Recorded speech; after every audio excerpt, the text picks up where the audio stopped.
Hello Venerables, this is Tenpa Bejanke and this is the second session for Chaplaincy with Emergency Services.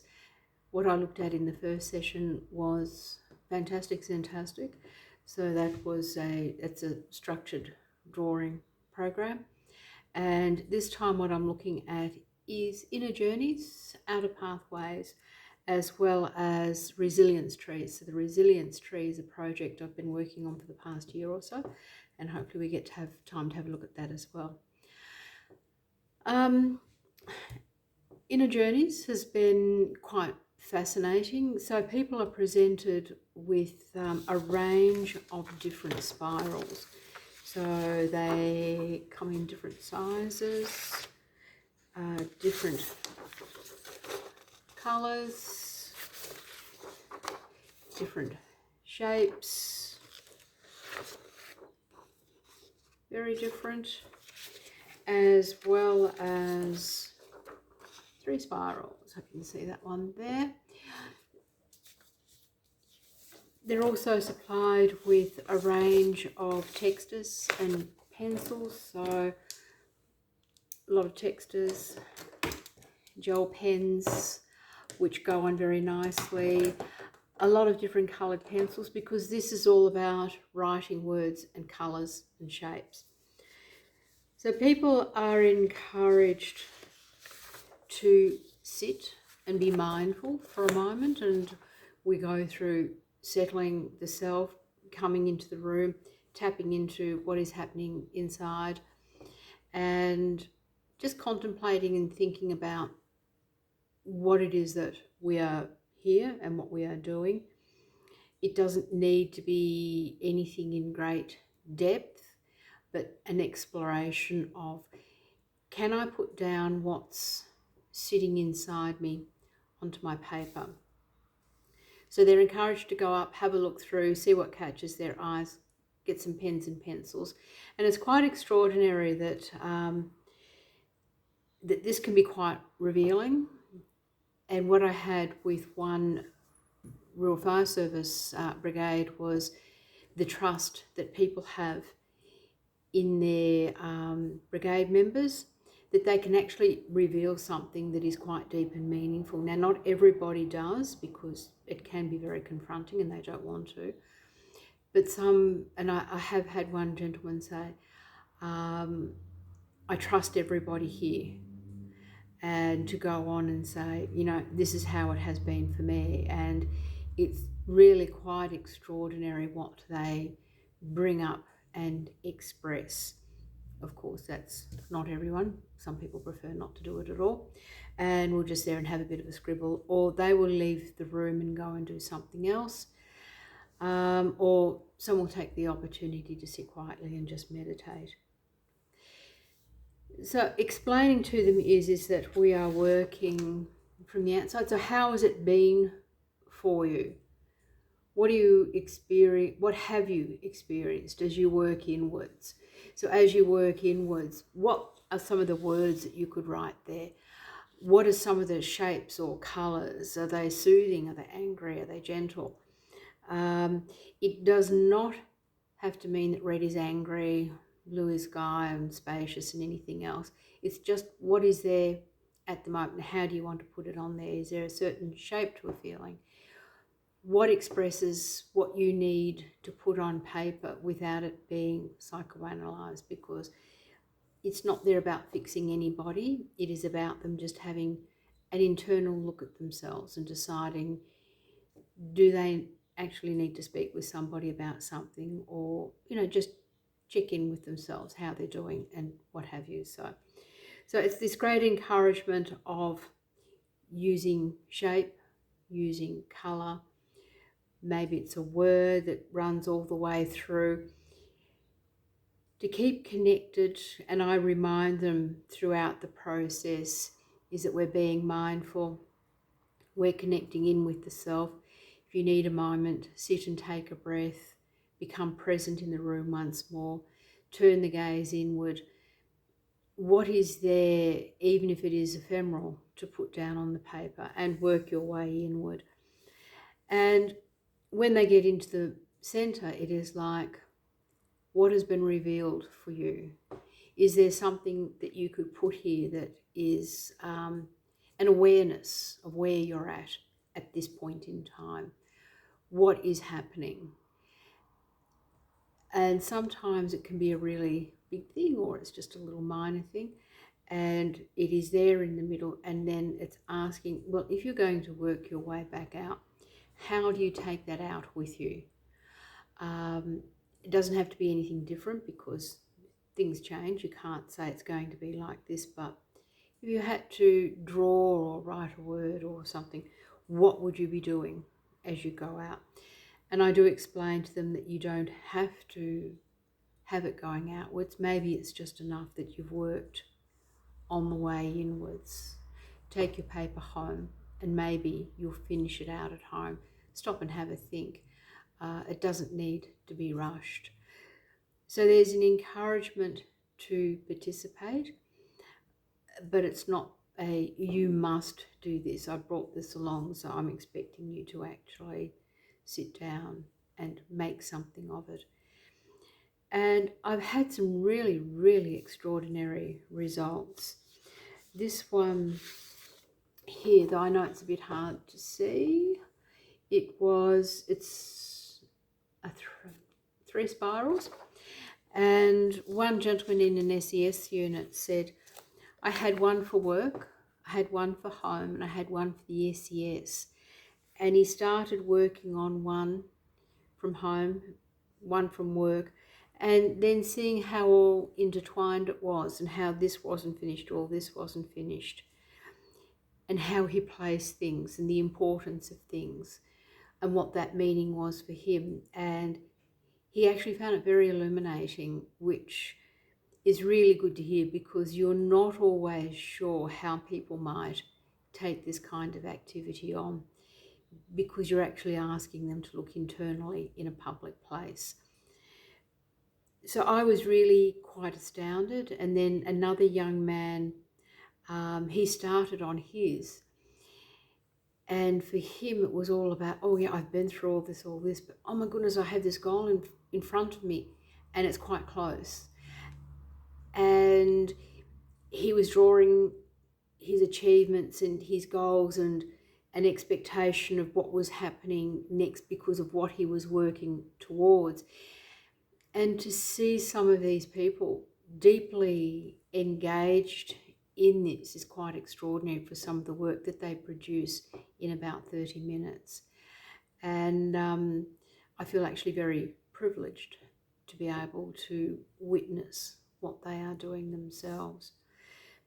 So it's all about what is there for them, and I'm letting people know it does not have to be expected, as I said, such as, you know, your clouds are white, your sky is blue, anger is red, grass is green, or anything else. It is what calls to you at this point in time, because it can be anything for you in this moment, and I'm not actually dictating what it should or could be. You don't need to dictate what it could or should be. Just listen and put something down on the paper and see what happens. So I did one earlier. Here it is. It's not very elaborate. I don't know how well you can see that. So I started with coming into my spiral, and that's, as I said, you can't see it very well, oranges and blues, and that was my depth of commitment to the emergency services, the SES and the RFS, as well as ACTAS and everything else.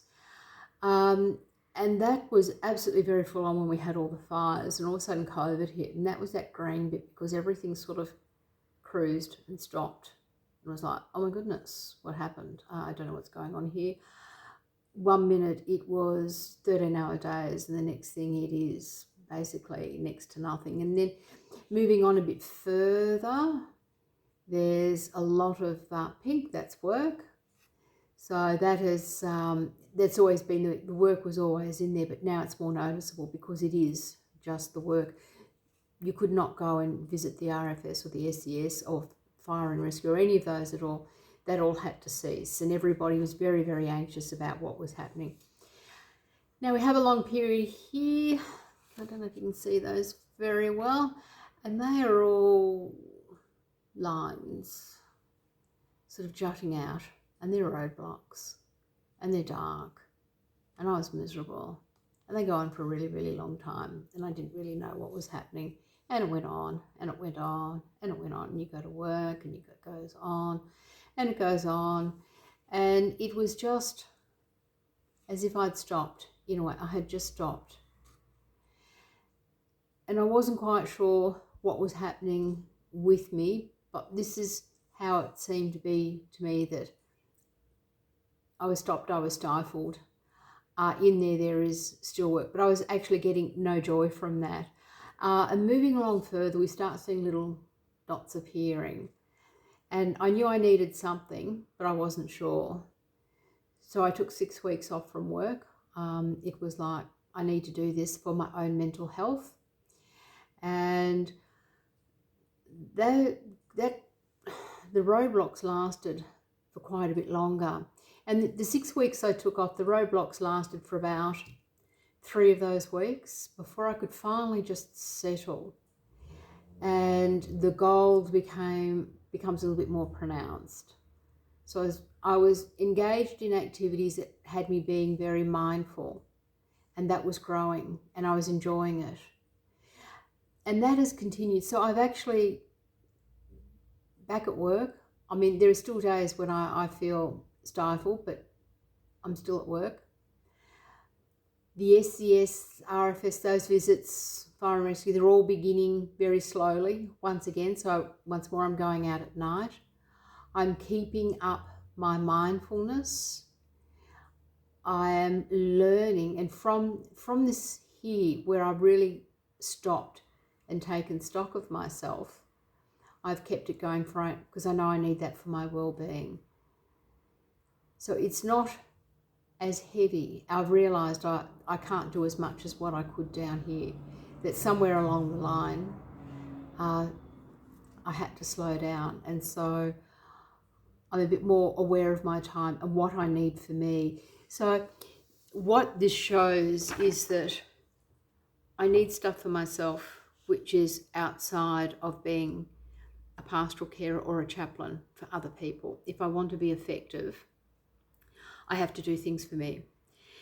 And I feel that I'm now in a much better space because my mindfulness comes through creativity. And this is what I take now into the RFS SES ACTAS space as well, is creativity, which is very mindful. So if I'm doing something creative and I start losing the plot, then I start making mistakes, and I've got to settle back once again, come to the breath. Where is my mind going? Why is it going? Am I tired? Do I actually need to go and have a rest, or put it down for a moment and just chill for a little bit? So the inner journey can be quite useful in allowing people to document their own path, not to please me, but for themselves. So I found that very interesting. And as I said, what has been produced by some people has been absolutely extraordinary. And I am just totally amazed at what people will share with you at times. It's quite extraordinary. So the next activity that I'm starting is called Outer Pathways.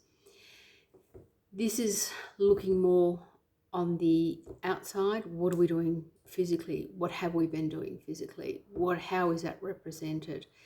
So you could think that, the Royal Fire Service, it's all fires, grass fires, assisting at traffic accidents, SES traffic accidents, it's floods, it's roofs, it's rain, it's assisting people. A lot of them delivered hampers, packs, what have you, for COVID, and still ongoing. A lot of them do a lot of work, and we've had our storms where they've done a lot of cleanup, trees have come down and everything else. So they've got all that. RFS assists in part of that as well. So when I decided on our outer pathways, I had come across what is called Zen handprints, which are these here, and I thought, isn't that very interesting? Now, some people have done it as a Zen activity, where you put your hand down on a piece of paper, draw around it. And what sparked my interest was that, yes, some people did fill in the handprint, but some others also used the outside. And I thought, how interesting is that? And one man had part of a finger missing, and how he sort of worked with that as well and made it extraordinarily interesting. So they all have these different ideas, and it's amazing looking at so many different ideas in a group of people, because they all are so really different. They come together as a brigade or a unit or into a station, and they might be a group, but they are all individuals, have different ways of looking at things, and what some people produce is so different to somebody sitting at a next table. And it is really lovely to see all of that. So with the outer pathways, what I'm asking them to do is, you need to get your piece of paper, trace around your hand, and then think about, what have you done over the past 6 months, 12 months, maybe it's 2 years, maybe it was yesterday. What has your physicality actually been? How have you been grounded in your body that it has done something that you can recognize? What has been happening for you? And what I came up with for myself, because I thought I must try this and see what happens for me. And it was really difficult to start with, because I'm not using a picture as in Zentangles that you can get ideas from. Oh, okay, I can, well, in this one, you know, some people would draw the lifelines or the thumbprints and that sort of thing, and use it like that, and put in all those, make it a real lifelike hand or something like this. And I thought, oh, okay, I haven't given myself pictures to work from, and generally I need that because I'm not very original a lot of the time, whereas so many other people are. And this is what I came up with. So I'm not sure if you can see that very well. So that's the bottom there. And if I bring it down, we have that there. So what does this represent for me when I look at this? What was it when I first started? Well, first of all, I didn't rush. I had to sit for a moment. And that's what I say with people. Get your breath, take a moment, just stop and consider what's happening with me. What do I recollect? And this is what I thought. So I had my hand down and I left it for a moment. And then I thought, work, okay, work. So that is the hearts, because I take a lot of love with me to work for nearly everybody there. I'm not perfect. There are difficult people. And they fitted really nicely into the fingers there. So it was the hearts representing the love that is in my hands when I reach out to somebody else. The next thing I drew are the stars, because a lot of the time I can forget that it's a bigger world, and I live in the city and more buildings go up, street lights, and whereas when I first moved here 5 years ago, you could see the stars at night, and now basically you don't. But I'm always telling myself, don't forget, those stars are still there. So I'm reaching out and I'm seeing the stars. I'm seeing the bigger universe, that there is such great beauty out there that is available for all of us. So even if it is hidden from us, whether it's by the sun or from the street lights, is not to forget that the stars, the galaxies and everything else is still all out there, as well as the moon. And I'm not a real great fan of the hot weather and the sun and everything else, but when you have that beautiful full moon that sits in the sky and the stars, I think there is nothing absolutely any more beautiful. And what also came to me as I sat there and thought about it was that I had my grandchildren come and visit and they said, "Grandma, we love all your plastic plants." And I went, "What?" So I have not a great many, but quite a few very well established plants, because I feel it's vitally important to my good health, my good mental health, that I have greenery around me. And one thing I did over the Christmas break was to repot plants. And this is what this is. They really don't have flowers on them, are all just green leaves. But it just shows that there is growth, there is beauty in the green, the leaves are growing, and that has come from my hands. So in here I see that I've contributed to the growth of the green things that surround me. That was only the other night that I watched the full moon in all its beauty across the sky. That the sky is always beautiful, that there is a whole universe of stars out there that can inspire us. And that every time I go to work, that it's the hand that reaches out with love to the people who really need support in these very difficult times, because they are in hospital to have their procedures, and many of them cannot have friends there because of the visiting restrictions. So that is a new project that I've been working on, but I like to try everything first to make sure that I understand what I'm asking of people and how I can support them around it and give encouragement. And that is one I really look forward to. I feel it may not be quite as confronting as an inner journey, which is looking at emotions and feelings internally, whereas this one is a little bit more relatable to people who are more active and doers. So this will be another activity that I can engage people around to think differently. And as I spoke of in session 1 with Zentangles, it's when you're sitting down with an unexpected project that comes up that throws you for 6, how do you manage this in this situation? How do you manage yourself? What do you do with this stuff? And that is that lateral thinking, and that assists when you go out on a job. Well, this is different. What do I do with it? How do I manage it? How do I take that breath and stop for a moment, just settle myself and think, okay, I've got a new lot of stuff going on here, and I can look at it this way, this way, or this way, but actually take the time. Because I've explored myself, I know what I can do. So that is outer pathways, so inner journeys and outer pathways. And next, what I'm looking at is that it's been a very difficult couple of years, and that is the same everywhere.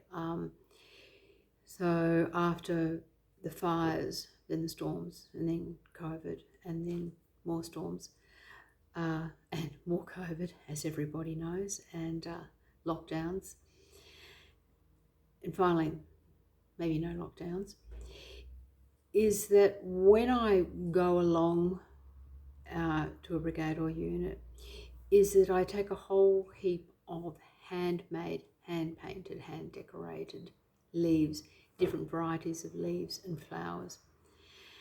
And I ask people to have a look at all these different leaves and flowers and see if there's something there that captures their eyes, and would they like to choose one out and write a message on it. And that is a message of resilience and hope. So I have a few leaves here. This one is very beautiful. I can even say that's got all beads stuck over. I really enjoy putting beads on, glitter, and then they're all glued.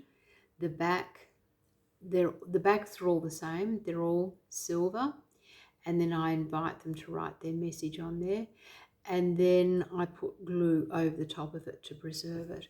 So this one says, "With change brings opportunity." So that's a really lovely one. I have one heart, and you can, it's a star with hearts on it, and it's just got courage on the back. And that was actually by a young man. So they gave him a bit of a ribbon because he picked the ones with the hearts on it. Then we have a leaf, and it has on it, she believed she could, so she did.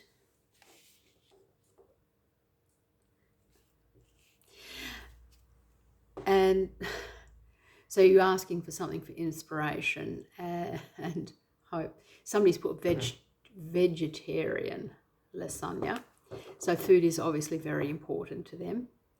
I have one that's got Latin on it, which I'm not sure what that means, but that's a lovely flower one. And bounce back, react elastically, and positivity. And that's our monstera leaf. So there were many different varieties of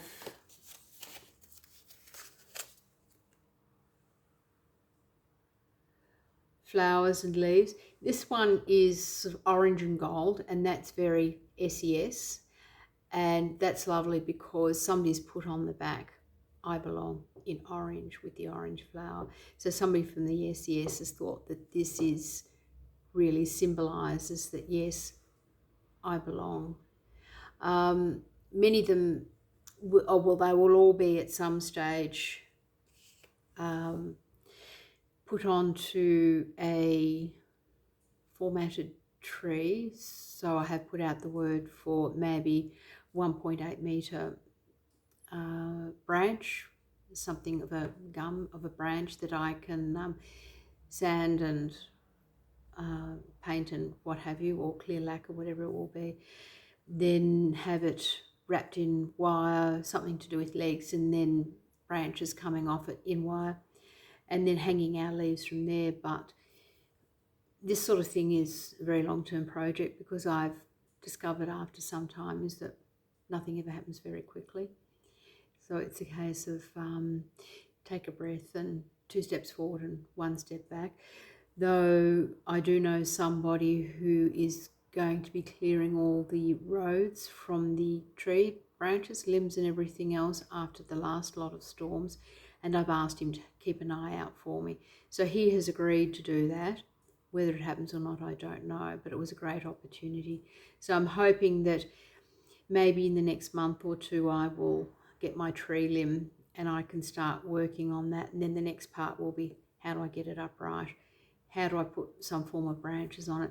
And where I will actually put it, where it will be of benefit to quite a few people to see how the membership, the volunteers, as well as the paid personnel, what their feelings are around working with the emergency services. So as I said, that's a long-term project. Every now and then I get out, it is some sort of modelling clay, and I just make up a whole heap of leaves, and then I paint a whole heap of leaves, and then take them with me wherever I go. And I say to people, oh, well, you've finished this.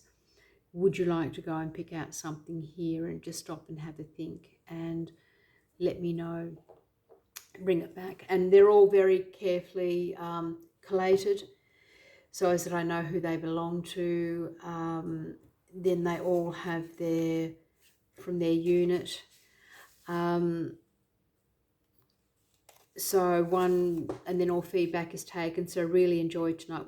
Would be happy to participate in making the leaves. Very thoughtful session, very well executed. Thanks so much. All of that will be kept for future reference for when it all goes up, hopefully in the next year or 2. But we will wait and see.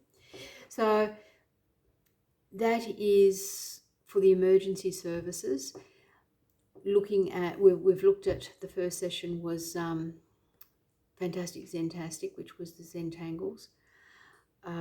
So speaking about that, the mini Zen gardens. Then we've got the outer pathway, the inner journey, and seeing what people think about resilience and hope and what that means for them that can actually be displayed in a formal setting. So I hope that this has inspired people to consider offering their services in a different capacity. I'm very thankful that the Australian Sangha Association supported my application, because a lot of places look for somebody with stability within their tradition, which is reasonable enough, and that you do have some form of experience in dealing with sometimes emotionally vulnerable people. So we will leave it there and hopefully have time for questions if anybody does have any.